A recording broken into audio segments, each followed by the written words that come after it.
Assalamualaikum warahmatullahi wabarakatuh. Bertemu lagi dengan saya Muhammad Arif, dosen Prodi Akidah dan Filsafat Islam UIN Sunan Kalijaga, Yogyakarta. Dalam video kali ini saya akan melanjutkan kajian saya tentang Cultural Studies. Tema yang akan dibahas dalam video ini adalah tentang budaya media, transformasi dakwah dan ulama. Namun sebelum masuk kepada pembahasan, seperti biasa, saya sarankan kepada Anda semua penonton channel saya untuk jangan lupa subscribe channel saya, Atskia Arif. Baik, sekarang kita mulai masuk kepada pembahasan. Memasuki era budaya media, realitas di dunia ini kemudian terpilah menjadi kurang lebih menjadi 3 bagian. Realitas yang pertama yaitu presentasi. Presentasi yang dimaksud di sini adalah ketika suatu realitas itu hadir tanpa mediasi teknologi apapun. Tanpa mediasi apapun. Jadi, realitas yang hadir secara langsung atau tatap muka. Realitas yang kedua yang hadir di era budaya media ini adalah realitas representasi. Realitas yang hadir dengan mediasi teknologi. Jadi realitas representasi ini adalah realitas yang hadir dengan perantara teknologi. Contohnya adalah video pembelajaran yang saya buat ini. Realitas yang terakhir yaitu realitas simulasi. Realitas ini merupakan realitas khusus yang baru muncul setelah budaya media ini dimulai. Simulasi ini adalah fakta yang hadir melalui model dan tidak ada rujukannya dalam realitas yang sebenarnya di dunia nyata. Ia ada, tapi hanya di dunia nyata. Contohnya banyak sekali. Di era media sosial ini, sering kali kita menjumpai seseorang itu sangat garang, sangat hebat, sangat perkasa ketika di media sosial. Tapi ketika dihadapkan dengan dunia nyata, ternyata orang itu tidak segarang yang terjadi di media sosial gitu. Artinya, kegarangannya di media sosial itu adalah kegarangan simulasi. Dia hanya simulasi saja, bukan realitas yang sebenarnya yang bersandar kepada realitas asli. Dia hanya bayangan yang muncul dalam model yang muncul di realitas media saja. Jadi, realitas orang yang sok jago di media sosial dan ketika di dunia nyata digertak langsung ketakutan, maka itu merupakan realitas simulasi yang tidak punya rujukan dalam dunia nyata. Dia hanya model saja. Nah, realitas yang model terakhir ini biasanya juga disebut dengan hiperrealitas atau dia melampaui realitas. Nah, realitas yang terakhir inilah yang kemudian sering mewarnai budaya media. Berikutnya, seiring dengan lahirnya budaya media, terutama dengan memaraknya media sosial ya seperti yang sekarang ini sangat masif terjadi, kondisi kebudayaan manusia itu juga ikut beralih dari budaya biasa menjadi budaya media. Ada setidaknya 3 kondisi mendasar yang mewarnai jagat budaya media, yaitu 3 hal ini. Yang pertama, matinya kepakaran. Kedua, multi mono perspektif. Dan yang ketiga yaitu viral di atas benar. Mari kita bahas satu persatu 3 kondisi yang muncul di era budaya media itu. Yang pertama adalah viralitas itu lebih diminati daripada sesuatu yang benar. Tidak penting sesuatu itu benar atau tidak. Yang penting adalah menarik, sensitif, dan banyak diminati oleh orang. Jadi yang diminati oleh orang itu di era budaya media sekarang itu bukan sesuatu yang benar, bukan sesuatu yang penting, tapi sesuatu yang viral, sesuatu yang menarik, yang sensitif, yang bahkan provokatif. Sesuatu yang ringan-ringan, sesuatu yang provokatif, sesuatu yang sensitif ini lebih diminati, lebih mudah memantik viralitas walaupun itu hoax. Ini realitas yang atau kondisi yang muncul di era budaya media ini. Viralitas lebih kuat atau berada posisinya lebih tinggi daripada kebenaran. Kondisi yang menandai budaya media yang berikutnya yaitu adalah matinya kepakaran. Di dunia media sosial atau internet yang saat ini memarak, kepakaran itu sudah mulai tidak dihargai.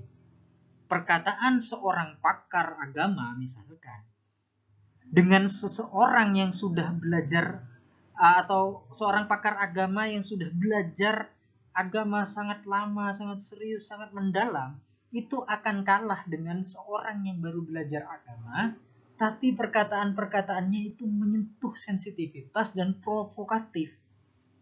Artinya kepakaran di sini kalah sama popularitas. Kondisi budaya media yang ketiga atau yang terakhir dalam hal ini, sebenarnya masih banyak lagi ya yang lainnya pastinya, tapi saya ambil 3 yang paling menonjol dari kondisi budaya media sekarang ini adalah multi monoperspektif. Dalam era media ini, berbagai perspektif, informasi, dan seterusnya itu membanjiri publik, membanjiri kita. Semuanya muncul di dalam gadget kita. Semua informasi, semua perspektif, semua pandangan itu bisa dicari di internet. Di era media sosial itu sudah tidak lagi menjadi sesuatu yang langka. Tetapi sistem media sosial itu menggunakan algoritma, yaitu begini, apa yang sering kita klik, apa yang sering kita sukai, itulah yang akan sering muncul di beranda kita. Sebaliknya, sesuatu yang tidak kita sukai, sesuatu yang tidak pernah kita klik, tidak pernah kita masukkan dalam kata kunci pencarian Google kita, tidak pernah kita masukkan dalam kata kunci pencarian YouTube kita, itu tidak akan pernah muncul di hadapan kita. Disinilah kemudian informasi dan perspektif yang masuk ke akun media sosial kita, ke akun YouTube kita, ke akun Facebook kita, ke akun Instagram kita, semuanya itu adalah akan cenderung seragam. Ya itu saja nanti. Misalkan ada orang yang suka mencari berita-berita positif tentang FPI, maka setiap hari yang akan muncul di berandanya ya cuma itu saja, berita-berita positif tentang FPI. Tidak akan muncul informasi-informasi yang tidak baik tentang FPI. Akhirnya informasi seseorang tentang FPI yang masuk kepada dirinya itu hanya yang itu saja. Perspektif yang lain tidak akan masuk kepadanya. Artinya di sini, di satu sisi media sosial itu menyajikan banyak perspektif dan banyak informasi, tapi di sisi lain dia menyeragamkan informasi.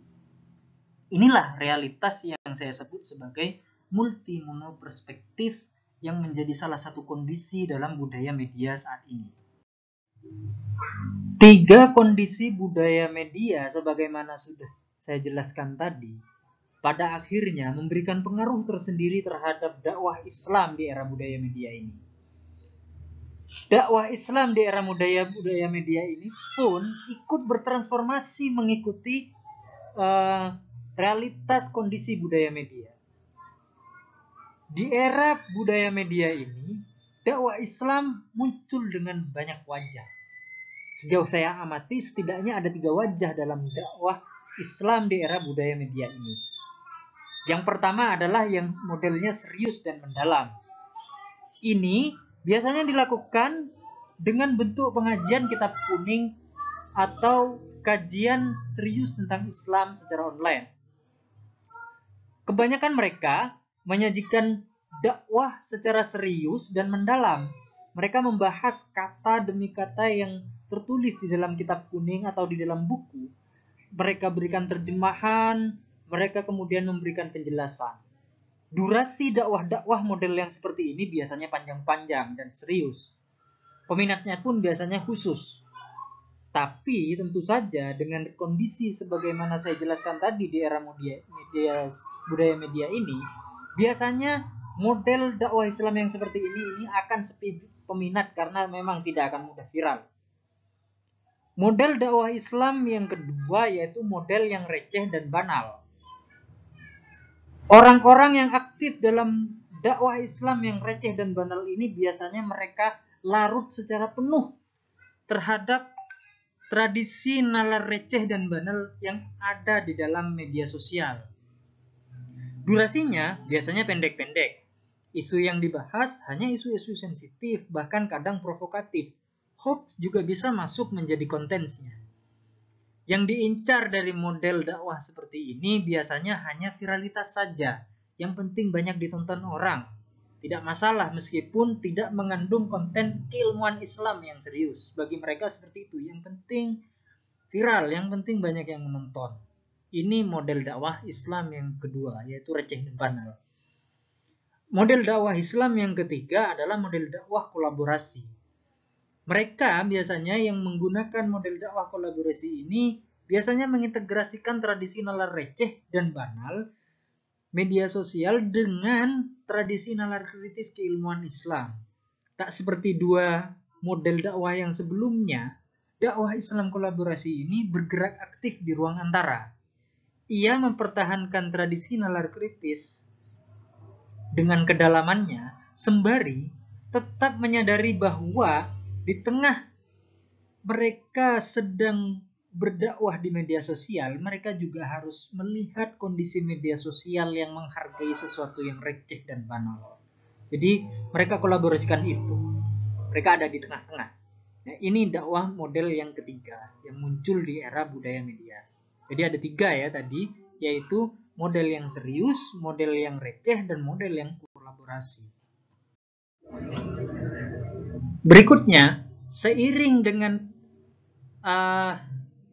mulainya dakwah Islam online itu dilakukan oleh kalangan ulama dengan terjunnya ulama di dalam dakwah Islam online di era budaya media ini, maka tidak hanya bentuk dakwahnya yang bertransformasi, tetapi sekaligus ulamanya.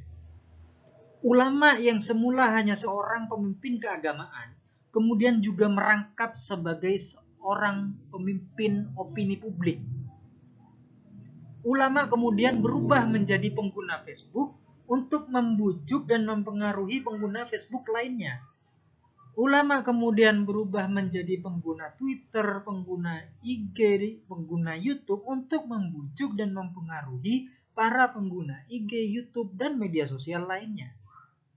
Namun, meskipun demikian, bersamaan dengan pergeseran tersebut, kekuatan otoritas keagamaan yang dimiliki oleh ulama itu justru menjadi semakin kokoh. Di era media sosial ini, terminologi ulama sebagai religious leader kemudian berubah. Ia kemudian saling berjalin kelindan dengan terminologi opinion maker dan opinion leader.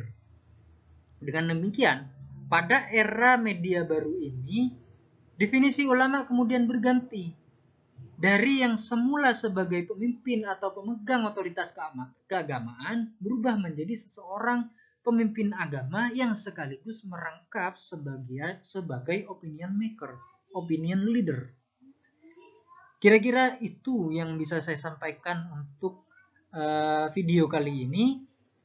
Kurang lebihnya saya mohon maaf. Bila ada sesuatu yang ingin didiskusikan, bisa komentar, insya Allah akan saya balas. Assalamualaikum warahmatullahi wabarakatuh.